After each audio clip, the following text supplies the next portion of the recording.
Confieso públicamente que Leonor de Aquitania es uno de mis personajes favoritos. Desde su eterno siglo XII sigue rezumando serenidad, cultura, elegancia, equilibrio y belleza. La instauradora del amor cortés, el amor galante, esas cortes rigurosísimas que debatían sobre el amor de los caballeros hacia las damas y viceversa. Su mecenazgo en algunos grandes juglares y trovadores de la época, como Chrétien de Troyes, los cuales recuperaron la tradición artúrica basada en antiquísimas narraciones célticas. Leonor de Aquitania, la gran agitadora cultural del siglo XII europeo.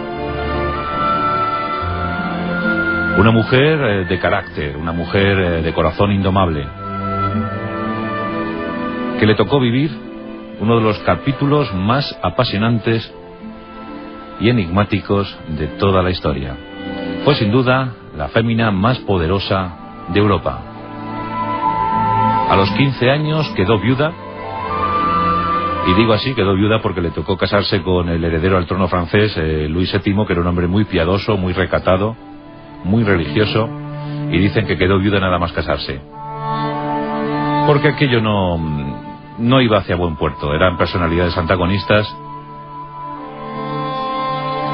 Leonor era bellísima, casquivana, de enorme exaltación sexual, muy fogosa, con una brillantez intelectual a prueba de corte parisina, y con 15 años, tras el fallecimiento de su padre, los magnates de la época, a fin de evitar un conflicto geopolítico, pues decidieron casarla con el heredero del trono francés. De esa manera, el Gran Ducado de Aquitania se unía al linaje monárquico galo. El matrimonio, como os podéis figurar, salió mal, francamente mal. Luis VII no entendía a su mujer, y Leonor de Aquitania simplemente no entendía nada. Durante años esperaron el ansiado heredero, el primogénito, el varoncito, que diera continuidad a la estirpe gala, pero no llegaba. Así, en cambio, Marie, que con el tiempo sería considerada como la primera poetisa de Francia. Pero, como os digo, el heredero no llegaba. Así, en cambio, una cruzada en Tierra Santa, donde se pretendía recuperar Jerusalén para el gran orbe católico. Los sarracenos resistieron demasiado bien, y Leonor de Aquitania quiso apuntarse a la cruzada, encabezando una multitudinaria partida de mujeres, damiselas, cortesanas, dicen también prostitutas, unas 1000 en total, que acompañaron a las tropas francesas a su guerra en Oriente Próximo. Y allí la disputa entre los dos cónyuges se extendió a límites insospechados. Se habían convertido ya en auténticos enemigos.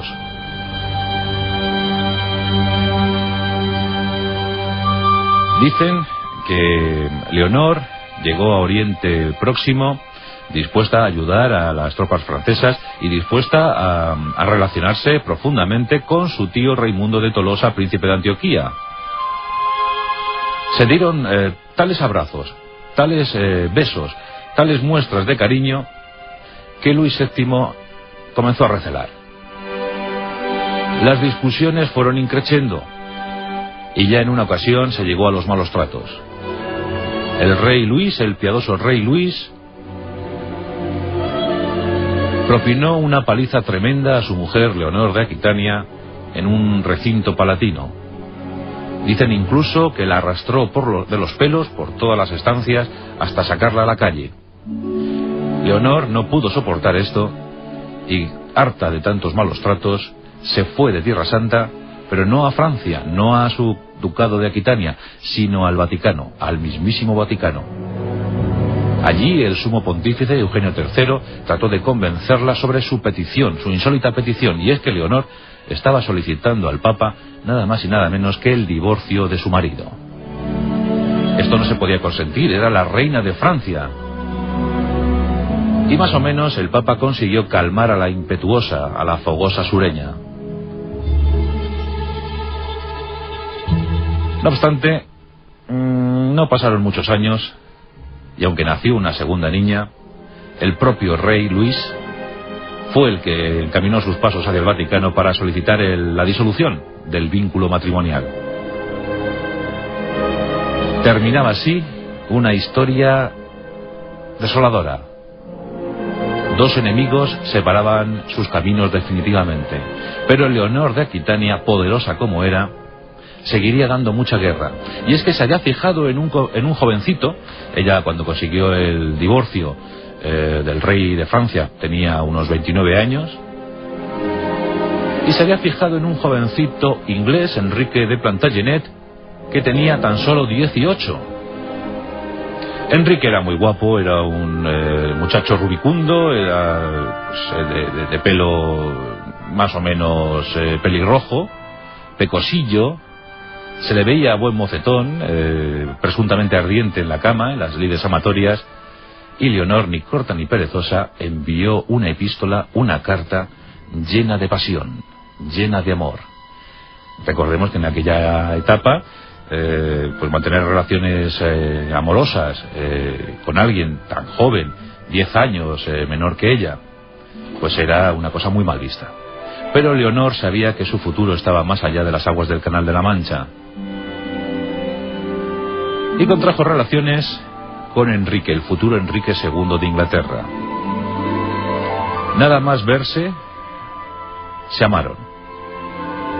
Y se amaron con tal pasión que ese mismo año llegaron al matrimonio, llegaron al altar. Y esto ya fue algo insoportable para la corte parisina. Los juglares proclamaron a los cuatro vientos que Leonor era una ramera, que pasaba de cama en cama, que tenía 1000 amantes, incluso esclavos negros se acostaban con ella. Injurias y calumnias, aunque bueno, algo de verdad también pudo haber en esto. Recordemos que Leonor era muy independiente, era un carácter indómito, y si ella se quería acostar con alguien, pues lo hacía, porque para eso era la mujer más poderosa de Europa, y para eso tenía planta, cara y estilazo. Bien, pues se casó con Enrique, y aquí sí que hubo primogénitos, varones, niñas, hubo de todo, un montón de hijos, y muchos de ellos llegaron a reinar. Los casos de Ricardo Corazón de León o Juan Sin Tierra, llamado así porque en la herencia de su padre, Enrique II, pues la verdad es que apenas pudo contar con un pequeño condado y algunas posesiones, por eso le llamaron Juan Sin Tierra, porque no tuvo nada en el reparto. Fue injustamente tratado. La verdad es que le podemos ofrecer un pasaje de la historia, porque es el autor, el artífice de la Carta Magna inglesa, Juan Sin Tierra. Bueno, pero Leonor de Aquitania manejaba los designios no solo del país, sino también de sus hijos, de sus vástagos y de su marido.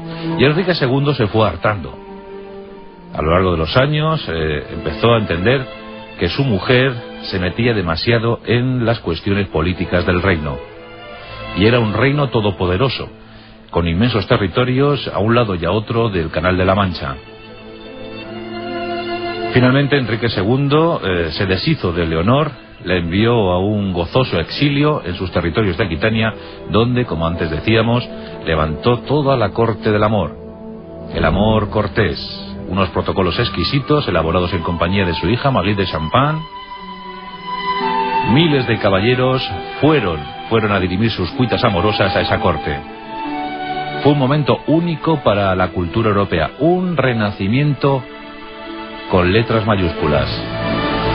Y así se resucitó a un tal Arturo de Bretaña. Camelot, con sus mejores esencias, surgía a la vista de todos los habitantes de Europa. Los caballeros de la tabla redonda, la reina Ginebra, el mago Merlín, Morgana, un mundo maravilloso, un mundo etéreo, que nos ha acompañado desde entonces, y la gran gestadora de todo esto fue Leonor de Aquitania, que mantuvo unas relaciones pésimas, como podéis figurar, con su segundo marido. Pero eso sí, nadie le quita que fuera reina de Francia, reina de Inglaterra y, sobre todo, lo principal, reina de sí misma, reina de su propio corazón. Su hijo favorito, Corazón de León, lo intentó, a fe que lo intentó en los 10 años de reinado. De esos 10 años de reinado, muy poquitos meses, en muy pocas ocasiones pisó suelo británico. Él estaba en otras cosas, en su tercera cruzada contra Saladino, en sus amoríos con el rey Felipe de Francia, y en sus guerras por las posesiones patrimoniales en Francia. Fijaos que este asunto de Leonor de Aquitania y su boda con Enrique II, a la larga desembocó en un conflicto, la Guerra de los 100 años. Durante más de 3 siglos, ingleses y franceses pugnaron por esos territorios de Normandía, con personajes celebérrimos como la propia Juana de Arco. Pero ahí queda para la historia la rebeldía indómita de una mujer bellísima, bellísima por dentro y por fuera, una mujer adorada por los trovadores. No en vano fue considerada la auténtica y genuina reina de trovadores. Leonor de Aquitania y sus versus, Leonor de Aquitania y sus enemigos íntimos. Muy pocos pueden decir a lo largo de la historia que tuvieron enfrente a 2 poderosos reyes y que los dos, de una manera u otra, fueron derrotados. Y por una mujer, y decir esto en el medievo era decir mucho. Leonor de Aquitania, nuestros respetos allá donde estés.